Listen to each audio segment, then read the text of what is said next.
Good morning. My name is Tanya Pittman, and I'll be coming to you from the state of California here on July 8th. It is about 4:30 in the morning.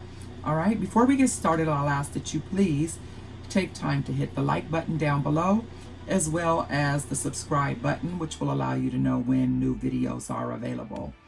All right. Well, folks, there's a lot going on, and so I'm just going to jump right in, okay? Please forgive me. I will be looking away. I do tend to veer back and forth between the camera and my notes, okay, to keep me on track. All right. So one of the things that's going on right now that is, it's really a war back and forth between Democrats and Republicans. And this is about the kids going back to school in the fall, right? So it's really become a political nightmare. The reason that is that we all know that Donald Trump, President of the United States, is up for re-election, okay? And so he has accused others of rigging the elections in a different type of way. Basically, what he's saying is that people don't care. The people there in the political world, of course, they don't care about the kids going back to school or not going back to school. What they're trying to do is they're trying to keep the kids out of school for political reasons. In other words, if the kids don't go back to school, then it will affect the re-election of President Donald Trump. So I'll share with you that I was looking over some videos today, and I saw that on Donald Trump's side is Betsy DeVos from the education. She's the education secretary, right? And she said that, according to the Associated Press, that kids need to be in school full time come this fall, and that is what parents want. Also, they used the American Academy, the president from the American Academy, to say that that's of pediatrics, said that kids need to be present in school, that keeping these kids at home basically it outweighs what's in their best interest, the pandemic or getting them back in school. And according to them, it's more important to get these kids back in school. And they're saying that it could have, by keeping the kids out of school, that it could have psychological effects on the children, right? So that's who Donald Trump brought in. He did bring some others in too, but basically that's what he brought them in to say. So let's see. He says that parents want the kids to be back in school just as well as he does, and just as well as Betsy DeVos and the president for the American Academy of Pediatrics. Dr. Fauci says that this is still pandemic wave 1, and kids will be going back to school during what we expect to be the worst portion or part of the pandemic, which is wave 2. On top of that, we're already being warned about a new swine flu that's stronger, like a composite of all the different swine flus that coming in. It's already in China, and it's expected to hit the United States around October or November.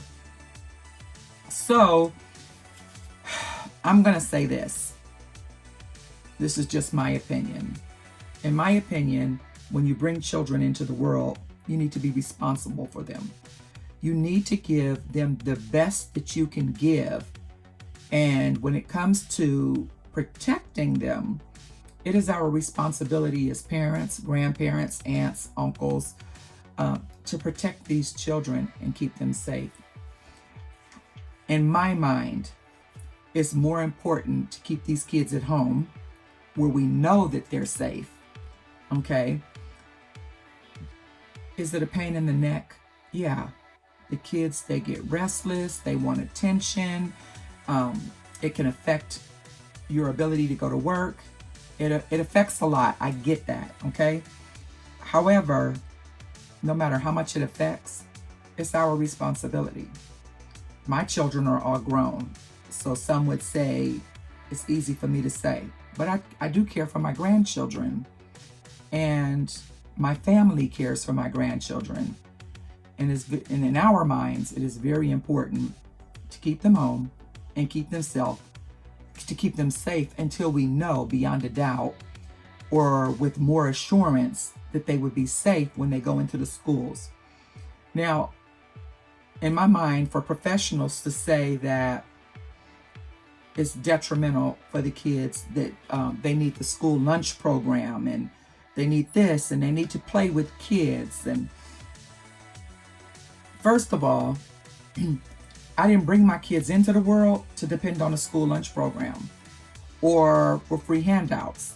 That's not what I did. I brought my children into the world with the expectation of paying for their meals and paying for their clothing and making sure that they have psychological benefits and learning opportunities, okay? So why would I think, though, that we can't provide that to our children ourselves?